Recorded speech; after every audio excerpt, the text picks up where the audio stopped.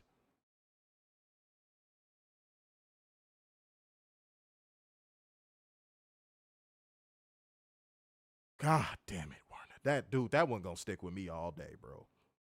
That is crazy to me. That is crazy work. That's projection at a level I don't think we've ever seen. Mm-mm. And all that energy, y'all know what I'm finna say. All that energy you spend projecting all the way to the end of our fucking observable universe towards AEW, you could be spending that same energy towards the people that are producing a shitty product for you right now. You know that, right? You could be making your universe better.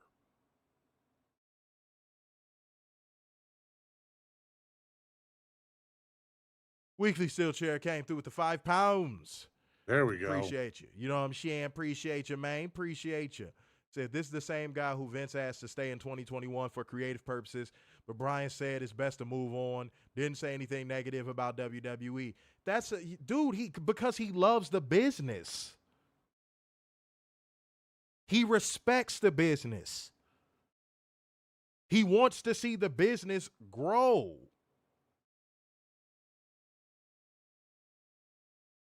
Of course, he's not going to badmouth WWE because he doesn't feel a need. Mm-hmm. Unlike all of these WWE dreamers. Mm-hmm. I'm going to cut this game up, man. Talk to the people. Because now I'm just getting washed out in darkness. All right, go ahead. So, real quick, since it is early in the morning, there is a story that Triple H is missing meetings for his political leanings. It says Paul Levesque has missed some of the shows of late and has led people saying his political priorities have started to hurt the company. One person close to Levesque disagreed with his claim, saying that he has not missed any creative meetings and his schedule is all worked out in advance.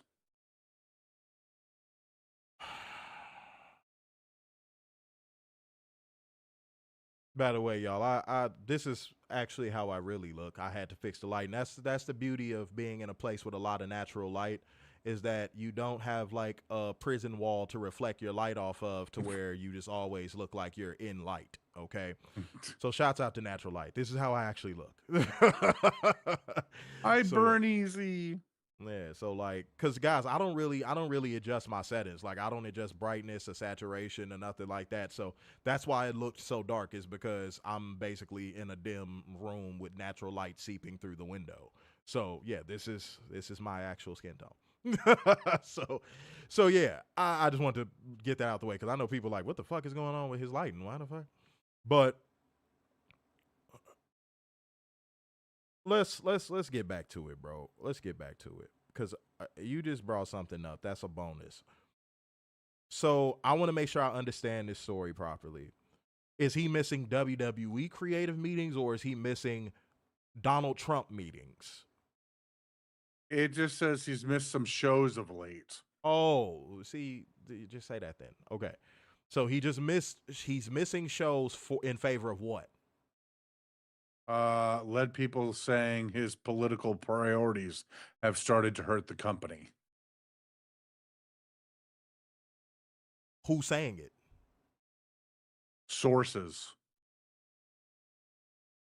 Who's sourcing this story, by the way? Wrestling Observer.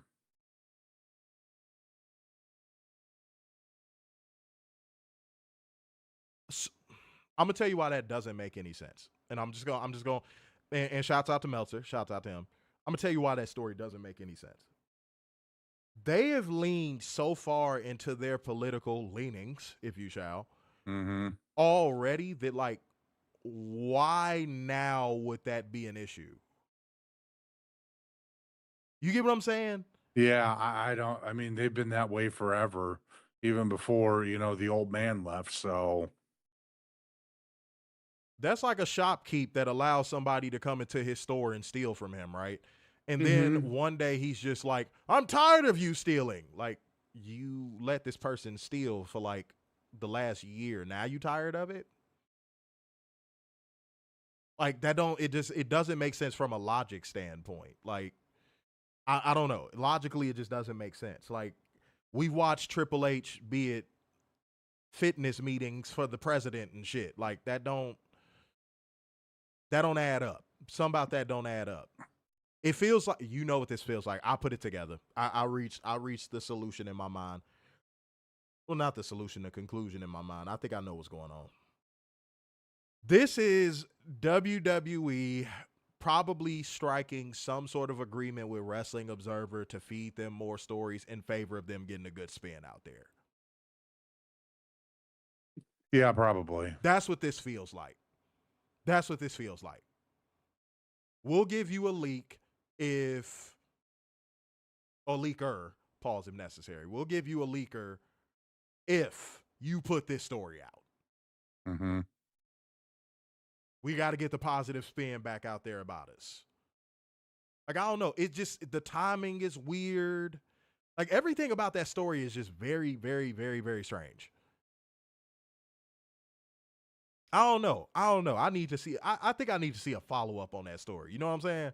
hmm Yeah, I think I just need to see a follow up on that story. That it has no context at all. I don't know. Let me see what we got. All right, cool. All right. Well, guys, we've been cooking for damn near an hour already. That flew. I ain't gonna Yeah. lie, that fucking flew. Didn't even feel like an hour. But guys, it is time to get into the show that smacks us down. Ladies and gentlemen, it is time to get into early morning Yeah. SmackDown. Okay. We have a bit of a conundrum with SmackDown, Warren, and I don't even think you're aware of it, dog. I don't even think you're aware of it. Okay. The conundrum with SmackDown currently is that they're doing the drip feeding method with SmackDown, where it's like, oh, when one of our bigger stars shows up on SmackDown, it's gonna be rare. It's gonna be so much bigger. Yeah. Well, we're gonna drip feed star power to SmackDown. And it's like, not only are you hurting the show with that, but it's almost a gigantic ass middle finger to USA. Yeah. And the reason why I say almost is because USA has to take some accountability for re-upping this trash ass product. That's the only thing that's keeping me from saying it's a full middle finger. Like, if this was 2015, I would say it was a full middle finger. But like in 2025, the only excuse USA had to renew fucking SmackDown was just loyalty.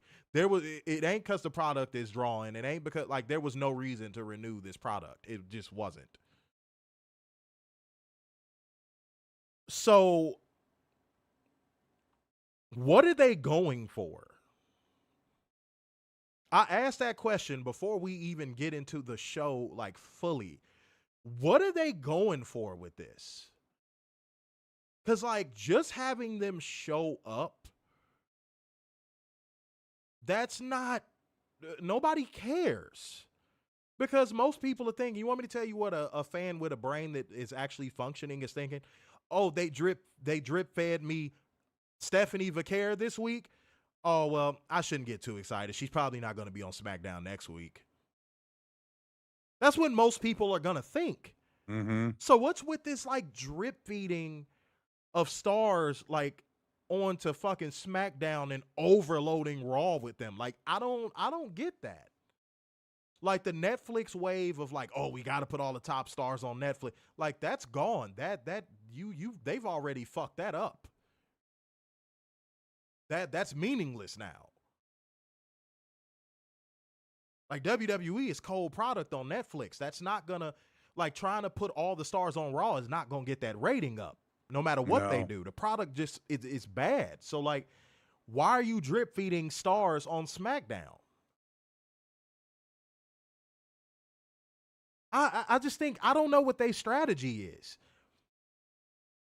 And I'm gonna be real with y'all. I don't honestly think they have one. I do not think WWE has a content strategy in 2025 or 2026. I think and I said this a year ago. You want to know what I think WWE is leaning on in 2025 to keep afloat? I said this in 2024. We're WWE. Mm-hmm. That's all they're leaning on at this point. Because their product is not good. It's not good at all. They're leaning on we're the WWE. What else are you going to watch? We're the biggest. We're the oldest in the United States. Remember Stone Cold? Remember The Rock? Yeah, those guys were here. We're the WWE.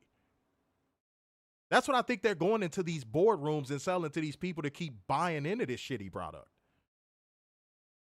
Legitimately. Go ahead. We still have John Cena and Roman Reigns. Barely. Yeah, barely. But they keep showing up.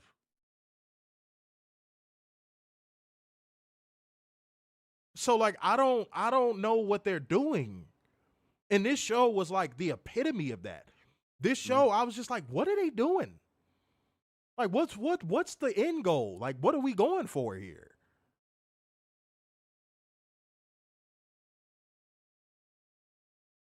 I just wanted to point that out, y'all. I'm so confused with their content strategy. I'm so confused.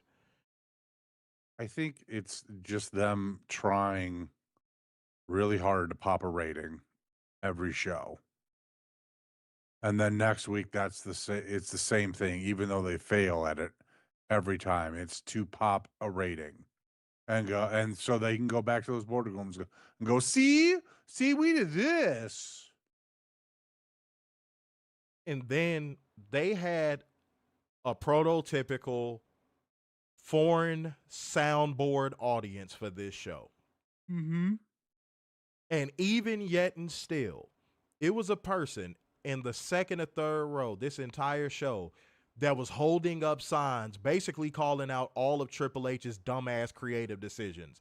One sign was like, please explain Travis Scott. Another one was like, unify the tag titles. Yeah. They're losing their grip, y'all. I keep telling y'all, WWE is losing their grip. Is it really, would it be really that bad to have one title for each? So like one tag team title, one mid-card title, and one world title? It won't happen, Werner, and I'm going to tell you why. It would force Triple H to book in a vacuum. No, I know that. You know that, right? Yeah, no, I know that. Okay. And it shouldn't be that hard to do. But for him, everything is like pulling teeth. It would force Triple H to actually narrow down his product. Mm-hmm. And we know WWE is in their expansion era right now. Everything must be big and grand, but that contradicts itself because if you're trying to expand and you're trying to take over and trying to have your hand in so many things, why are your pay-per-views only 5 matches? Oops. Right. Oops. Don't you think if you were trying to grab a bigger audience and trying to like really corner the market, you would have longer shows? Hell, tonight was only 4 matches. Like, that's my point. Like, dude, I don't know what their content strategy is. It makes no sense. That's their content strategy. How can we make this the most unsensical show possible? Nonsensical, but I knew what you meant. Yes. But, like, I'm sorry, I'm not one of them people that I let people look stupid. I know some of y'all be letting y'all best friends look stupid. I'm not one of them people that will let my friend look dumb. I had a friend, I'm not even bullshitting y'all. Y'all gonna laugh. Funny story, bonus story. Y'all gonna laugh at me. Don't laugh. I had a friend that said Massachusetts like how Big Sean said it in the song I Do It. Like when he said, and I don't give a massa two shits. I had a friend that dead ass, I didn't even realize he did it until one day we was around some girls and he was like, yeah, you know, I got family in Massachusetts. I was like, what did you say? I looked at him. I said, what did you just fucking say? And bro, you know who you are. You still my homie. You know who you are. I'm not outing you because he laughs about it now. But like, bro, I swear to God, he said Massachusetts like Big Sean. And he was serious. I was like, are you being funny? He was like, what? I was like, you don't even know what you said. Even the girls were looking perplexed. They was like, I'm like, bro, say it again. He was like, Massachusetts. I'm like, homie. You a vicious nut ass bull, homie. You gonna have to come over here and talk to me, bro. I said, dog. I walked him about 7-8 feet away from the girls. I was like, bro, Massachusetts. He was like, you saying it wrong. I said, I'm saying it wrong. So I pull out my phone. This was when like the Google voice shit on your phone was like brand new. Like it was like, you know what I'm talking about, like early Android days, like brand spanking fucking new. And I Googled it and I pressed the speaker button by the word where it plays the word for you. Like it'll be like, you know, Sioux Falls, Idaho, or whatever it is, you know. So I pressed the button and it says Massachusetts. And he's like, man, Google got it wrong too? I said, oh my God. I said, oh my God. I said, bro, it said Massachusetts. He was like, nah, bro. The girls walk over because they could clearly hear his protest. And they said it like they was in a girl group. They said this shit like they were Destiny's Child. They said this shit in harmony. They were like, Massachusetts. It was like some shit out the Shining or something. Like they were like Massachusetts. Damn. And he was like, oh, bro, I've been saying this shit wrong my whole life. I said, yeah, bro. You've been saying this shit wrong your whole life, dog. I was about 18. I felt so bad for him, bro. I really did. That was just a little bonus story for the people watching the stream right now. That was a little bonus. He was saying Massachusetts like Big fucking John. That shit was hilarious, yo. But shouts out to Adrian Carpenter. Good to see you back, man. Came through with the 5 smackaroos. We appreciate you, man. You know what I'm saying? Hey, that's a good comment. I'm actually gonna read that, Warner. I'm gonna read that. That's a profound ass comment. Pete Rock said WWE hates pro wrestling is their content strategy. Yeah, because they're a storyline entity, apparently. I ain't gonna argue. I'm argue. still waiting for that story to show up. Warren, I'm not gonna argue. I'm not even gonna argue. Like that, you're not wrong. Yeah, you're not wrong at all. But that's like my big question going into this show, because I'm just like, not only are you going to oversaturate these foreign audiences that you lean on to like give your product a jolt again, not only are you going to oversaturate them, you're going to disappoint them. And the last thing you want is a disappointed base. But you know why? Because a disappointed base is a non-existent base. That was a bar. Holy shit. That was a bar. God damn, dude. A disappointed base is a non-existent base. So shouts out to whoever that dude was in the second or third row. If you ever stumble upon our show and you see me giving you a shout out, bro, you deserve it. Because him holding up those signs within a camera's view of all of the ineptitude and terrible creative decisions that Triple H has made throughout this entire year in sign form was genius. And I'm going to be honest, that ain't the last you going to see of that shit either. Nope. It's only going to get louder. Because the disappointed people are going to disappear. The disgruntled ones are going to be disgruntled. That's something I think WWE is not prepared for, Werner. No. That's something not even close. Bro. Not even close. I don't even think they're remotely prepared for that. If their base becomes disgruntled again, does anybody think WWE has a clip in the chamber for that? Nope.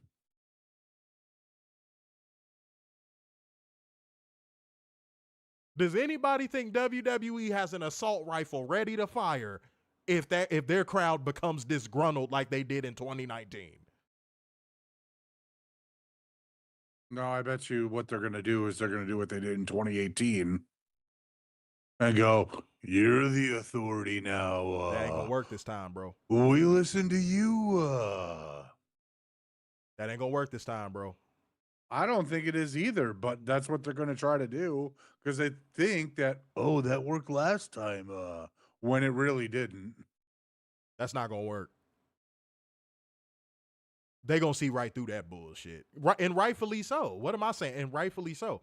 They're going to see right through that bullshit and be like, you know what? AEW's not looking so bad. Mm-hmm. MLW's not looking so bad. And does AAA and TNA not know that they're going to receive the blowback of all of this? Somebody going to have to feel the wrath. Not Harley Cameron. Somebody going to have to feel the wrath. Yeah. And TNA and AAA are going to feel the wrath of WWE's failure. Because remember what we said, y'all. Don't be surprised when they inevitably buy TNA. Don't be surprised if they flip their shares in TNA and AAA for pennies on the dollar to someone who does not give a fuck about them.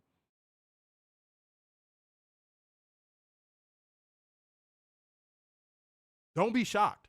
Don't be shocked if WWE sends them into what is called in the business world the open market loop, where an entity gets sold over and over and over, bought and sold over and over and over and over and over until they inevitably close. Mm-hmm. You've seen it. Y'all know that one building in y'all neighborhood that had been like 16 different stores? That's what, go ahead. No, go ahead, Warner. Or the Chinese restaurant that every 6 months has new ownership. Yeah. That's going to be TNA and AAA. I promise to God. Remember I said it. Mark it. Remember I said it.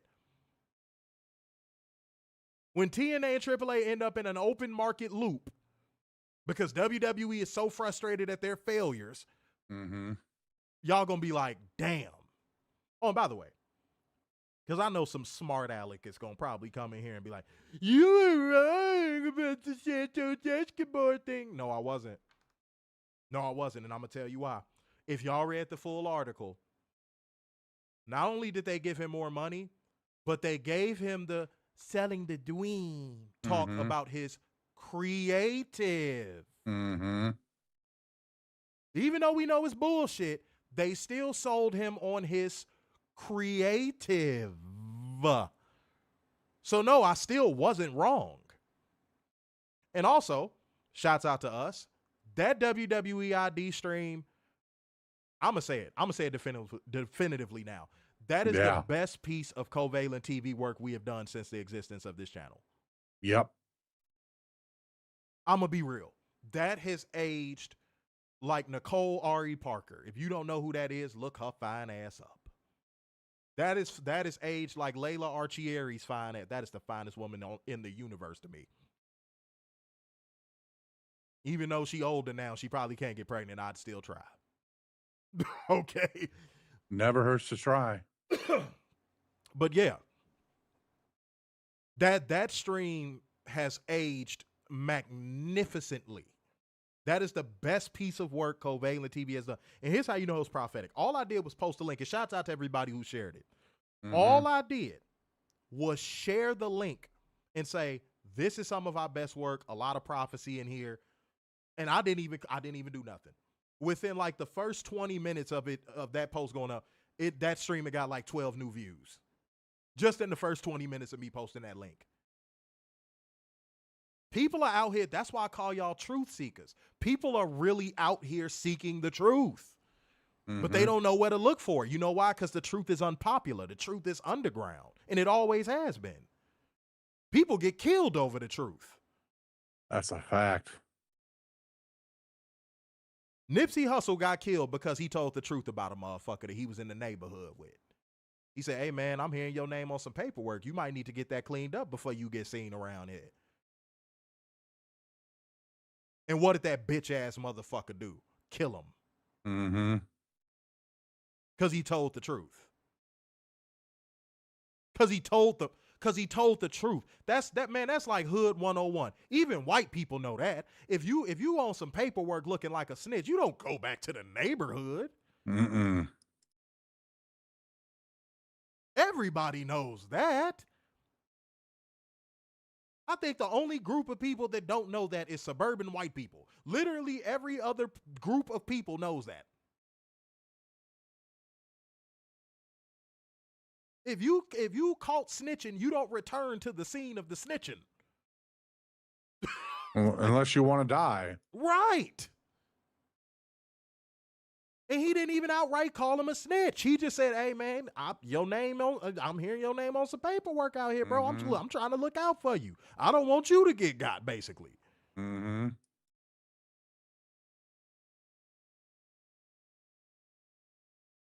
Come on. What are we doing, man? What are we doing? Boy, that's how I know it's early morning. All these women's hitting me up like, hey, what you doing today? My phone been going crazy like a motherfucker since we started this damn stream. All right, let me read a few of these super chats. Adrian Carpenter came through with the 10 smackaroos of financial lubricant, saying, I'm at work. I get steel chair commenting because he's in evening where he is. Do the rest of y'all have jobs? Hey, man, some people be on their phones at work, man. They don't be trying to watch, what's going on at the gig. You know what I'm saying? The whole building on fire. They like, fuck this building. Mm-hmm. Hey, some people don't give a fuck. Hey, but no, real talk though, some people do get in positions at their jobs though, where like they can't be told shit. Like everywhere I've ever worked, I've done so well that it's like, what you gonna do? Fire me? Mm-hmm. Fuck you gonna do? Fire me? Me and Werner worked together. Werner, confirm, yes or no? Was I not top salesman at Dial America most months? Yes, you were. Like it was a two-way race with me and my mom. I'm not even bullshitting. Whatever project they put me on, I was top salesman. Like, they couldn't fire me. Dude, I would miss work and not even call in. And I did that. And I didn't even get pulled in. Dude, I didn't even get pulled in the office. I didn't even get told nothing. Yeah. Like, bro, come on now. Yeah, some people, they like, what they gonna do? Fire me? Said I wasn't talking about you. I was talking about these dudes in New York. Hold on, he was responding to somebody right there.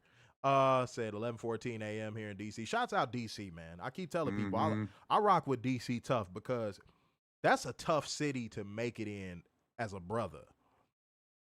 Because a lot of things that surround DC are not conducive to black men making it out.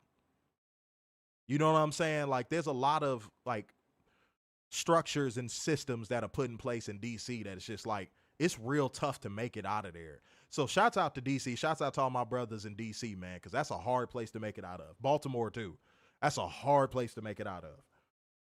Real talk. I've never had a bad drink there. I think they have some of the best bartenders in the country there. I've never had a weak drink there. Yeah. I've never had a weak drink. I never had a weak drink in DC, Baltimore. I had a weak drink in Philly. I ain't gonna hold you. I had a weak ass drink in Philly before WrestleMania. I was mad as a bitch. I said, bro, you just gave me Coke, homie. Pause if necessary. Mm-hmm. I said, bro, you just gave me Coke in a cup.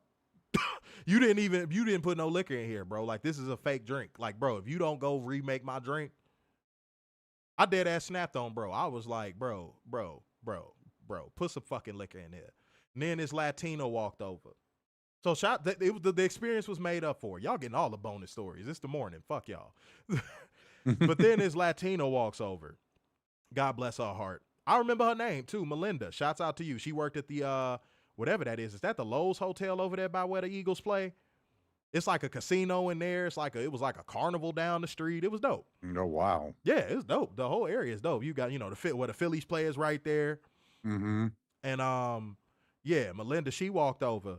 Man, bro, that girl made me the strongest drink I ever had in my goddamn life. I was in WrestleMania twisted. Bro, I didn't sober up until halfway through the show. Was that, and that was just the one drink? That was just the one drink, homie. And I am not a lightweight. I am anything but a fucking lightweight. So yeah, I was in heaven. I was like, oh, thank you, beloved. Plus, she had a fat ass. All right, she had a fat ass. Shouts out to you, Melinda. All right. Adrian Carpenter came through with another 5 schmackaroos saying Zeta's still been dropping AEW hints. Yeah, I saw. Say y'all ID stream was like Nostradamus. Y'all saw the future. Bro, the best piece of work we've ever done, dog. Mm-hmm. The best piece of work we have ever done. That is natural light shining through here. Tough. Now it look like I'm in heaven. Shit. God damn. I love natural light, though. I grew up in a house with natural light, so I love natural light. But Adrian said, I'm about to get back to work. I'm going to have to be playback game today. That's cool, man. Shouts out to everybody showing up. You know what I'm saying? Shouts out to everybody showing up. You know, it's early. Said, that's why I'm at Baltimore. Oh, Jace, you from Baltimore? I never knew. Shouts out to Baltimore. Shouts out B-More, man. I got love for y'all out there. Cal Ripken. That man is like God out there to y'all, boy. Every sports bar I go into out there in damn B-More got a Cal Ripken jersey on the wall, boy. That's God to y'all out there, boy. Said it's tough for brothers now in D.C. with the Trump National Guard hovering. I heard, man. I hate hearing that shit, dude. I hate hearing that shit, dude. I hate that, bro. I heard that they standing up to them, though, man. Those FBA brothers holding in tough. So I love to hear that, man. I love to hear that they not taking their shit, though. You know what I mean? Because it's easy to lay down in a situation like that. So shouts out to them brothers, and I hope DC heals. That's part of what I was talking about, too, Adrian, where I say it's a lot of systems in place in DC for brothers to not make it out. More so than a lot of cities, really. You know what I'm saying? It's tough. Hey, I ain't gonna lie. It's tough as a brother to make it out of Chicago, too. But it's only a little bit easier because we have so many great, legendary, creative avenues. We got a lot of great musicians and athletes that come out of Chicago. So it's a little bit easier here. But like, yeah, no, I definitely, sympathize with those brothers out there in DC. You know what I'm saying? All right, y'all. But much love, man. We got to keep going with this show, man. We got to keep going. We having good conversation, though. I'm not mad. I'm not mad. We are having good conversation. All right. Good day. Nar. I told y'all at the beginning of this stream, the word no will be replaced with nar. Y'all just have to accept it. Okay. All right. The intro tells us that the Crown Jewel Championships have arrived in Perth from their ceremonial home in Saudi Arabia. Such pageantry, such tradition. And then just if you thought that wasn't enough. Why did they have to make it a military thing? Operation Crown Jewel. Bro, when I saw Operation Crown Jewel pop up on I was in the shower, y'all, because I got the little shower caddy thing where I can put my phone in there and click it in. When I saw Operation Crown Jewel, I dead ass punched the towel in my shower. I know they was like, what is wrong with him? I said, fuck, I punched the wall.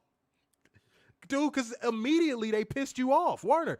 Immediately. They try to piss you off as fast as they can. Yep. Like, bro, like, why? I don't get it. I don't get it. Any explanation offered would be helpful. Yes. What's the story, WWE? Yeah, we need any and all explanations for help. We need your help. Ladies and gentlemen, we need your help. Okay? Yes, Operation Crown Jewel, that actually happened, Xavier. He's trying to figure it out. That actually happened. Then, just when you thought it couldn't get any worse, Chody fucking comes out. Dude, okay, so they tried to make the stage look like a crown jewel. It ended up just looking like the damn spider from Wild Wild West, the robot spider from Wild Wild West. You always need a massive animatronic spider for the third act. Says fucking who? What are you talking about? John Peters. Oh, fuck off. But no, dead ass. Like it, I know what they were going for, but it ended up just looking like the damn robot spider at the end of Wild Wild West. And I was like, shit. Where's Cisco? We need Cisco. We're going straight to the Wild Wild West. That's my shit though, low key. That movie is the most underrated movie of all time. I don't know why people shit on that movie. All right. But QB1 Oh, dear Lord. wants to know what we all want to talk about. I want to talk about you getting the fuck off my TV screen. That's what I want to talk about, Chody. Get the fuck off my damn TV screen. And of course, foreign crowd, they had to immediately go into hijack mode. Seth, dude, the dangling keys soundboard audiences that are overseas drive me nuts. Oh my God. Seth Rollins gets called a wanker, and in one of the most, and I know this is probably going to get edited out on the U.S. broadcast. In one of the most cringe moments I think I've seen this year in wrestling, Chody stops his promo. He's like, wow, guys, this is really going off the rails. He sounded like fucking Chris Collinsworth. Here's a guy. Well, guys, this promo's really going off the rails. I'm going to ask the voice of the WWE to translate. I don't want to get fired. I'm like, bro, you literally have a person that belongs to a country that colonized Australia right next to him that you could have thrown the mic to. And you throw the microphone to Michael fucking Chode. Even Chode had the smarts to call the audible and be like, Wade, here you go. Why is everything so sterile and by the book with WWE? Like, even an organic moment felt fake. Because that's what WWE wants to do. They want everything controlled. Even the organic moment. Dog, that was an organic moment and it still felt fake. Because, yeah, you said one line Michael Cho said, I don't want to get in trouble. I'm like, oh, will you fuck off? Will you fuck off?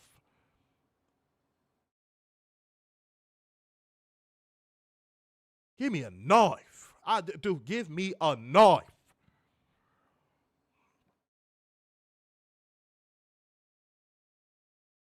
Cody says he's the definitive wrestler of this era. He's the one you can't beat if you don't stop. This is why he went back to WWE. Everybody watching this stream right now, this is the only place where he could say horse shit like that and everybody in the fucking audience believes it. This is why he went back to WWE.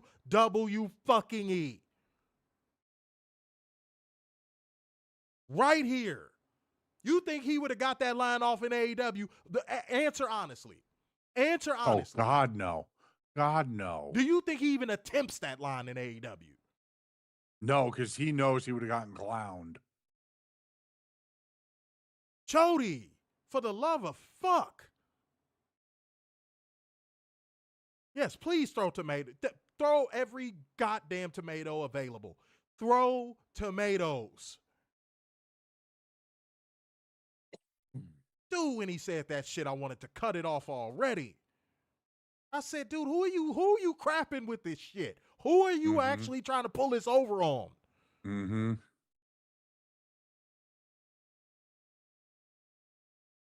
The definitive wrestler of this era. What does that even mean? And how can you be a definitive wrestler of an era in a company that doesn't even claim wrestling, dickhead? Storyline entity. Any thoughts on this promo? Dude, what the hell? So I don't know if you heard this, but at the end, after Cody was done talking, Chode said, "We just heard from quarterback 1."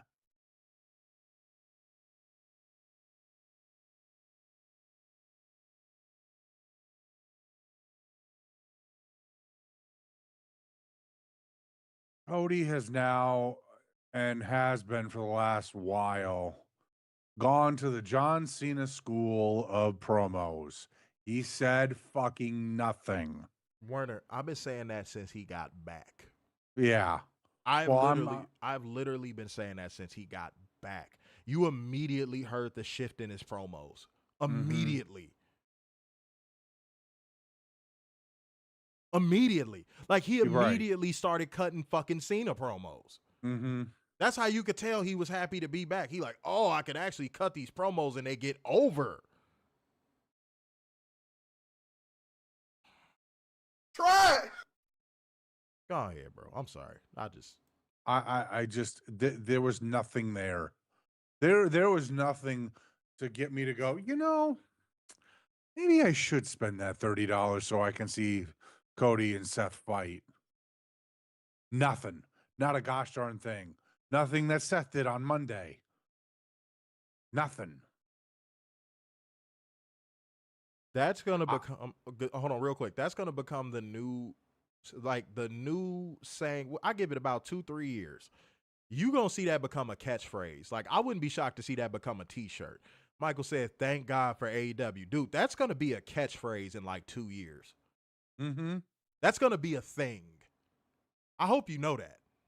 That's why it's so important to be a part of our streams, because I'm telling you, when people start looking at our back catalog and we keep growing like how we've been growing, when people look at our back catalog, they're going to be like, damn, a lot of this shit they were saying way back when. Watch. That's going to become a catchphrase within the next 2 to 3 years, dude. And people are actually going to mean it. Not no bullshit ass stand up for WWE. Yeah, get the fuck out of my face. Yeah, Cultaholic still is pissed off at us and blocked us because we called them fucking dorks. It was a joke. It was a corny joke. Very corny. You know, by trying to not say you're a drone, you ended up showing how much of a drone you truly were.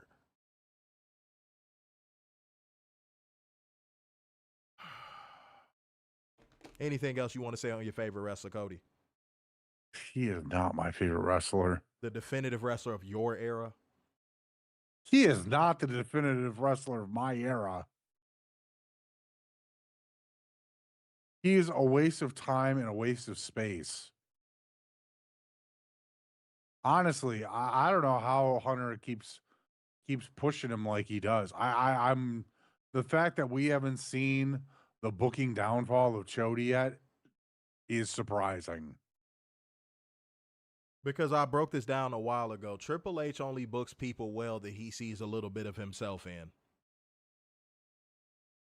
You want to know what he sees in? Oh, I'm about to put some new game on y'all. I'm about to put some brand new game on y'all. You want to know what he sees in Chody that he sees in himself? He sees an over version of Hunter Hearst Helmsley, the character. You know, when he was coming out with the robes and bowing, right? And he was real primp and proper.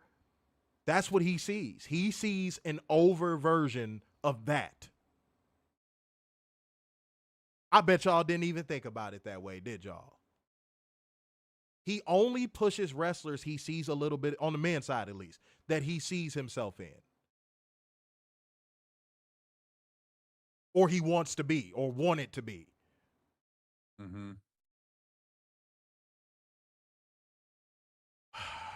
Let's move on, y'all. Definitive wrestler of the era. All right. Stephanie Vaquer is in the back, and Chelsea Green comes over to congratulate her and wants her to be a slagent.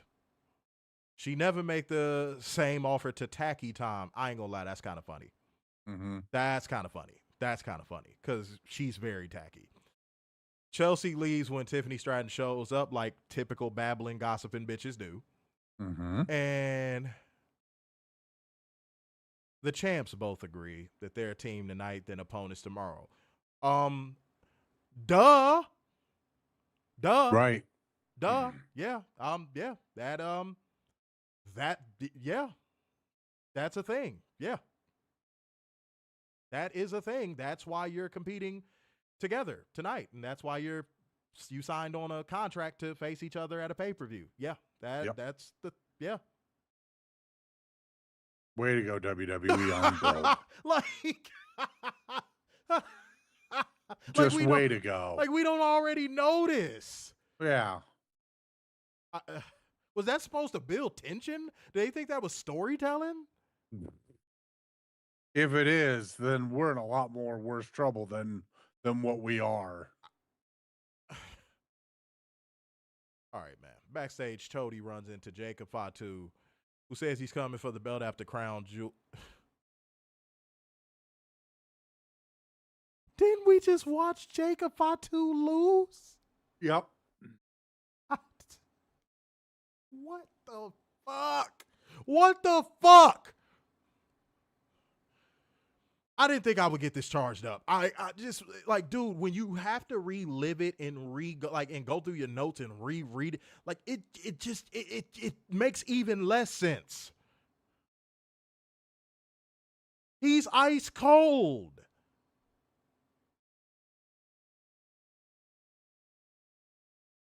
Then Born Nick Aldis approaches to talk to Jacob Fatu about a title shot when Drew McIntyre, I'm bitter, I'm Scottish, I'm Drew McIntyre. I have to stay in the same gimmick for 20 years. I'm Drew McIntyre. And he fucking attacks Jacob Fatu, and he was about to run a card into him.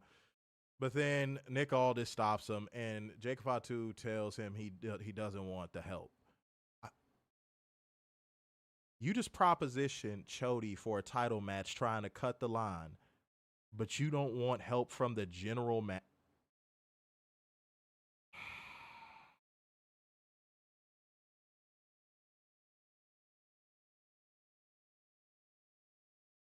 What is this shit?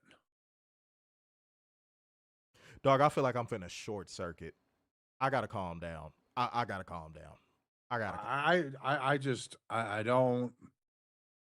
don't get it with you find a way to cool off Jacob as fast as possible. And now you're going to give him allegedly a world title match. And then, oh, hey, let's cool him off again with an ice cold Drew McIntyre. That's a story that no one's asked for. Who is running to Twitter or the WWE survey nonsense and going, hey, we want Drew versus Jacob. Dude, I quit. No one has said this. I quit. I'm just gonna calm down for the rest of the stream because, like, how the fuck do you find a way to contradict a character's, how would I say this, nuance in the same segment? Like, he's this badass, right? Yada I mean, and stealing all that black lingo from the Bay and all that goddamn culture vulturing and black scent. And he's back there kissing Chody's ass like, yeah, man, I want a shot at that belt, man. Yeah, we buddies, yeah, man. And then he gets his ass kicked by Drew McIntyre, and now he's all, man, I don't want no help. I don't want no assistance. I don't need no stinking assistance. Way to make him look strong and then weak within 30 fucking seconds. Yep. I bet this is and the crazy part about what I'm saying, some people might think what I'm saying is a reach, but no, if you think this is a reach, this is probably just going over your head. You probably just do not have enough general intelligence to comprehend how dumb that actually is. You're kissing up to the champion because you want a title shot. Then when the person who can make the title shot happen comes up to you after you just got attacked by somebody trying to keep you from said title shot, you tell him you don't want his help.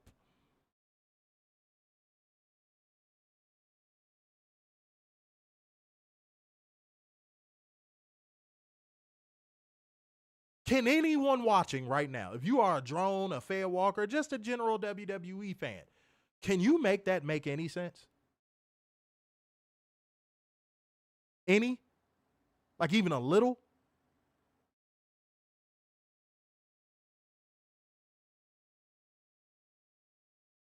All right, bro. Okay. Yeah, I got nothing.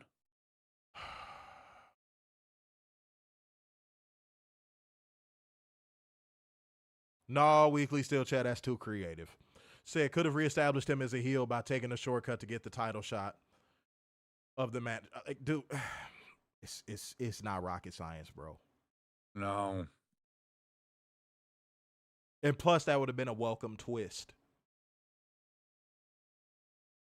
That would have been a welcome twist.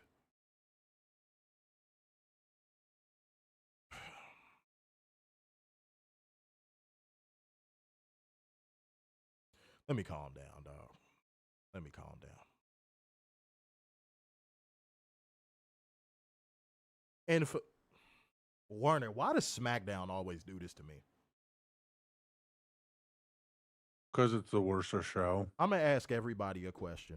I'm going to ask everybody, Warner, you included. What was Shinsuke Nakamura's character alignment when he left? He was a heel.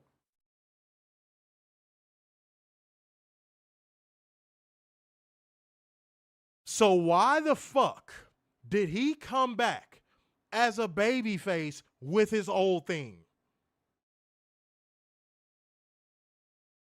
Your guess is as good as mine. I mean, what? We see Shinsuke Nakamura, what, 4 or 5 times a year, if that? I'm sure WWE's like, well, they haven't seen him in a while, so does it really matter if he's heel or face? Dog, I mean, no explanation whatsoever.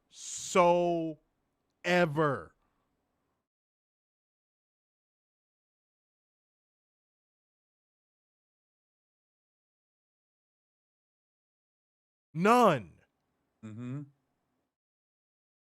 And the fans of this company will tell you AEW does stuff for no reason whatsoever.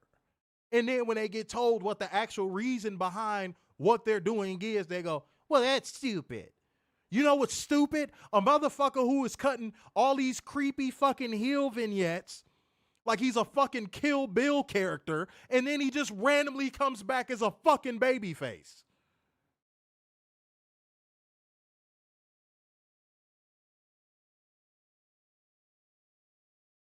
You got him cutting these fucking vignettes like he's a fucking character in The Grudge. And he just comes back and Mm-hmm. Which, by the way, to make this a long story short,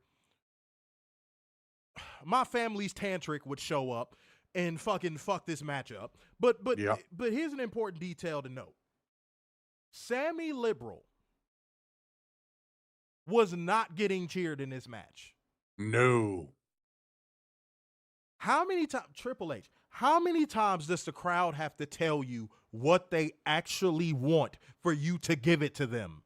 In that moment, in Perth, Australia, that audience said, we want Nakamura. Mm-hmm. How hard is it in that big, dumb-looking fucking headset is it for you to go, hey, referee, what's the name? We're calling an audible. Crowd's really feeling knock. Let's go ahead and put the belt on him. How hard is it? It's not that hard at all. It really isn't. But again, this just proves I don't really care what fans think. I'm the smartest man in the room.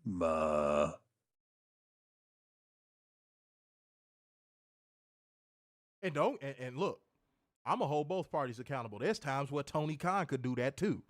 Mm-hmm. Okay. Like with Daniel fucking Garcia. And Orange Cassidy. Like, dog, they're coming out to nothing. Call the audible. They're getting nothing. Holy shit. You hear it.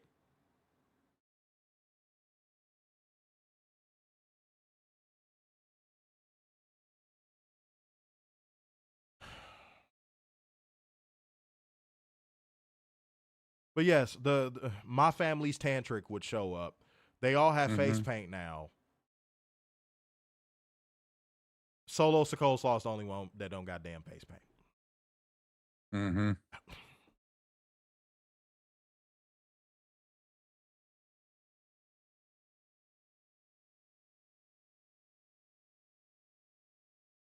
Werner, they can't even get the little shit right, bro. I swear to God. No, why would they do that? How badass would it have been if all of them had the face paint and all of them just came out and didn't say a word? Mm-hmm. But instead, you got Solo Sikoa being his typical goofy, fucking pudgy self, coming out there acting like he always does, with this faction that looks badass.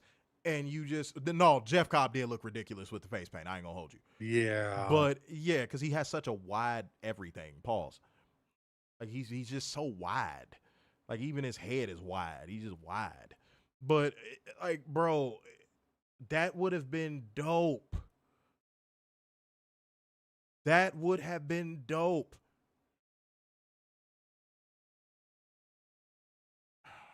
But no, let's have my family's tantric come in the ring and Solo Sikoa just continuing to be fucking goofy.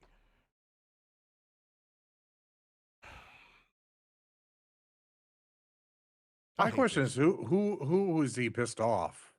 Because this has vibes of Sheamus being hated by Kevin Dunn. And most importantly, this is going nowhere. Oh yeah, totally. Totally.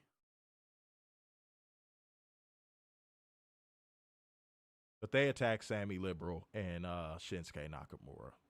Mm-hmm.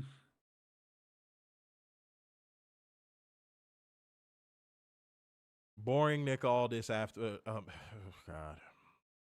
He was saying he needs to talk to Solo Sikoa. First, he tells McIntyre that before he attacked. He was going to say that he and Fatu have a match next week. Drew McIntyre says he'll beat some respect into Big Jake, who shows up to resume the brawl.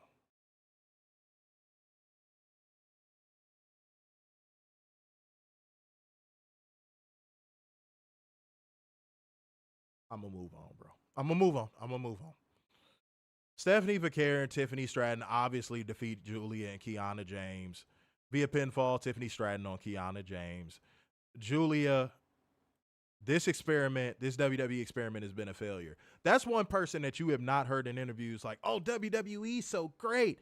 Oh my God, I love it here. You haven't really heard her say that. And I don't think that's a coincidence. I think she had buyer's remorse almost straight away. Out of NXT. I think coming out of NXT, I think she was like, fuck. Yeah. But by then, it's obviously too late. So I'm going to give a controversial take. Would not within the next 2 years be shocked to see Giulia end up on the unemployment line. She going to get snapped up real quick. Tony Khan will probably give her a deal. But I would not be shocked within the next 2 years if we hear Giulia has departed the company. It would not surprise me. She was sold a dream by Rossi anyway, so I don't even think she really wanted to go there as bad as like Stephanie did. Mm-hmm. But she was sold a bill of goods from Rossi, so yeah. I'm also sure Asuka probably had a hand in it too. Yeah, we talked about that. Yeah, like yeah. Asuka probably had a huge hand in Kyrie coming back, Giulia coming over, like yeah.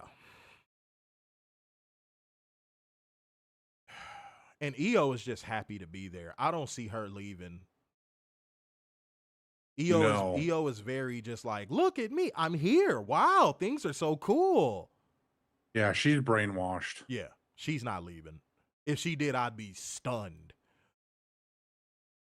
A backstage scene between Zaruka and the women's tag champs, Charlotte and Alexa, leads to a title match being booked, I think. I don't know. Like, did they say No, they have not given a time. So sometime in the future. Werner, they gonna do it. You want to know what they're gonna do? Here comes, because the whole Alexa Bliss Charlotte tag team cooled off extremely fast, which I told y'all it would. Yep. Here comes that discarding of Alexa Bliss. Yep. And I'm not talking about in kayfabe. Mm-mm. I'm going to say, y'all remember how much of a shocking release it was when like Braun Strowman got released that first time? Everybody was like, what? What? He was just in a world title program because he had just, didn't he like had just won the Universal Championship like right before? Yeah. They going to do that shit to Alexa. Mm-hmm. They going to do that shit to Alexa. And guess what? For all of you beautiful people that consume WWE, get ready for another Charlotte Flair push. Yep. Because all it was a vehicle to get Charlotte over anyway. Alexa Bliss is going to be discarded. And I'm very careful with my word choice. I'm using the word discarded very intentionally. Like, she's just going to disappear off of TV. Like, you might see her a couple Smackdowns after the breakup, but like, she's going to disappear. And then next thing you know, when they do that, when they do a Black Friday or a Black whatever, she is going to be that shocking release. She's going to be that release that people are going to be like, what? Watch. And you want to know and you want to know internally what they're going to blame it on? We gave Alexa one job. Keep Charlotte Flair over.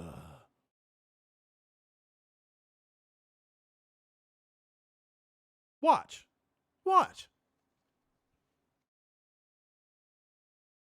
Or it's going to be that too. Weekly Steel Chair. That's also a good one. Or it's going to be that. Oh, yeah, Alexa wishes to reduce her schedule due to her young child. Yeah. Or it's going to be something like that. But I'm telling you what the internal reason is probably going to be. You failed at keeping our beloved Charlotte over. Mm-hmm. How dare you? You will be fired. You will be let go. And the reason will be budget cuts. Dog, she wasn't going to come back until they hit her up for the Rumble. I don't know if y'all knew that or not. Yeah. Like, she was not going to be in WWE. Like, she was letting her contract run out. I don't know if y'all knew that. Alexa Bliss was almost out of there. But then they looked at that contract list and saw, oh, Alexa might slip through the cracks. Uh-oh. Can't have that. Because Alexa does great character work. I've always said that about her. Alexa is very good with character work. In ring has been kind of hit or miss, but like her character work is really good. Honestly, her skill set, controversial opinion again, her skill set is exactly what AEW needs in the women's division right now. They need a character. Somebody might say, oh, Timeless Tony Storm. That's not enough. That's one. That's literally one. You need at least a handful. Yeah, you need about 3 or 4. AEW could use Alexa Bliss's skill set right now. They could. Mm-hmm. All right. In the most uneventful matchup on the show, the Wyatt Six defeat the Street Profits again. And then my family's tantric shows up to confront them. And the only person that came off like a badass in this segment was Nikki Cross. Yeah. And you had this soundboard ass crowd chanting what? Yeah, awesome. It was chanting holy shit, but yeah, sure. Yeah, well, close enough. And I said, why would we take my family's tantric seriously in this scenario? What have they done as a unit that made this holy shit worthy? Nothing. Dead Not serious. A gosh darn thing. Warner, dead serious question. No, they haven't done anything. They haven't won anything of note. All of them have been injured mainly since the War Games match last year. What is there? There's nothing. You have Solo doing weird ass promos at a table talking about his freaking family tree, which no one really cares about anymore. He can't figure out if he wants to be comedic or fucking serious. Right. And you could tell that's not even just a kayfabe issue. Right. No, that's a real life issue. Because people of his own family said that about him. Like, they like, oh, low key, Solo's a funny dude. Like, you could tell he just wants to be goofy.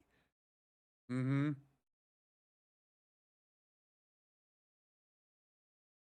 But WWE won't allow that because then at that point he loses all of his value. Everybody thinks, oh, the Samoans, they're so serious and so masculine and so alpha. When most Samoans are ticklish as a motherfucker. Mm-hmm. They be giggling and shit. And that's also a point not to be overlooked. P-Rocks, you've been good with the comments. That, like, the comments that add to the stream are the ones I really like. P-Rock said, aren't my family's tantric and the YS62 heel factions? Yes. Yes. It's good to know our audience pays the fuck attention. I don't know what they hoping to gain from this, y'all. I like dead serious. I really don't know what they hoping to gain from this. I don't. Any comments you want to put on this, Warner? I get rid of it. This has been a fail. Even them coming back was a fail. It didn't hit like how they thought it would, yeah. No, it didn't hit. And this is still bloodline fatigue that no one cares about. And yet you keep hitting it. Pause. Yeah, pause. This isn't where I don't want to see, well, we're in the 9th inning now. No, you're not. You're in the 20th and everyone's sick of it. End it.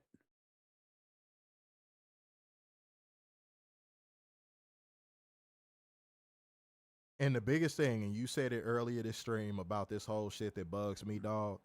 They think they know better than the people consuming the show. Mm-hmm. That's the part about it that bugs me the most. We haven't lost in the ratings in 20 years. We know what we're doing.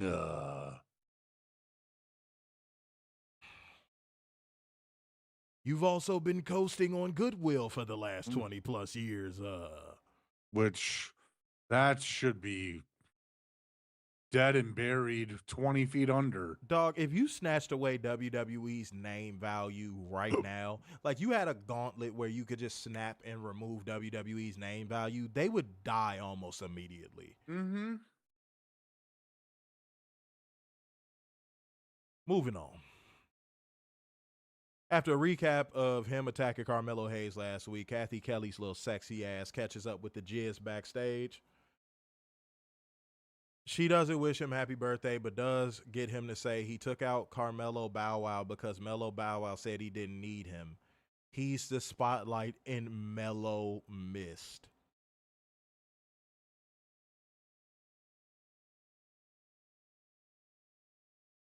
Fuck you.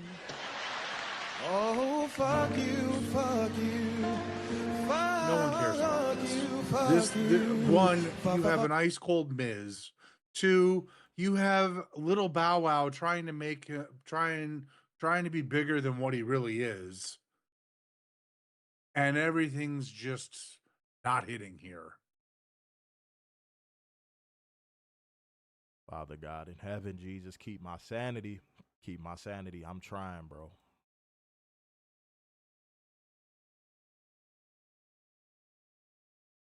Aleister Black defeated AAR Priest in the last man standing match, and without any explanation whatsoever. We know they're married in real life, but without any explanation whatsoever.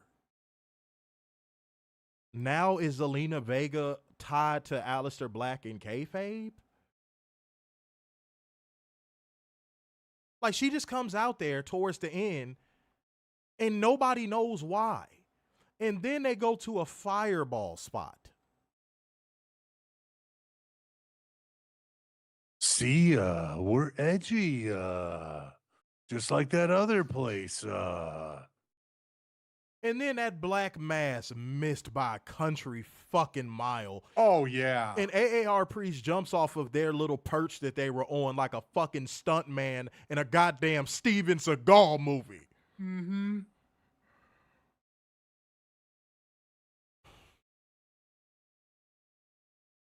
This shit is ass, dog. This shit is ass, dog. This was fucking terrible. This whole match was terrible. I don't. One, this should not have been a main event. Two, why are you throwing in Zelina Vega for no reason? Where's the story? Like, again, EW doesn't do stories. Where's the fucking story with this? Where's Cho to go, oh, well, they're married. She's coming to save her man. Nothing.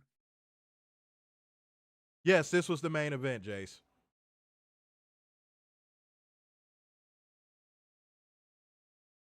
And oh my God, was this slow? Mm-hmm. Because I looked at the time when it started, it was like 8:43. Mm-hmm. And I was like, okay, cool. All right, it's going to be the main event. Entrances, all that stuff. Boom. This will be done quick. I looked up. I'm like, it's 8:57. This felt so long. Like when it ended, I mean, I'm sorry. I was like, God damn it. How was that so long and so short at the same time?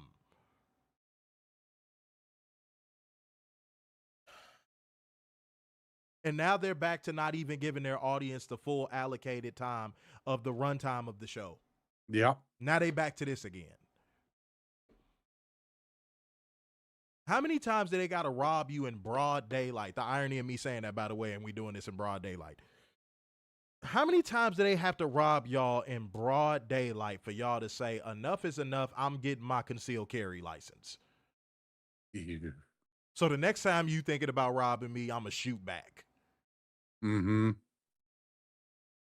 Every WWE fan needs to get their pro wrestling CCL. Aren't y'all tired of being shot at?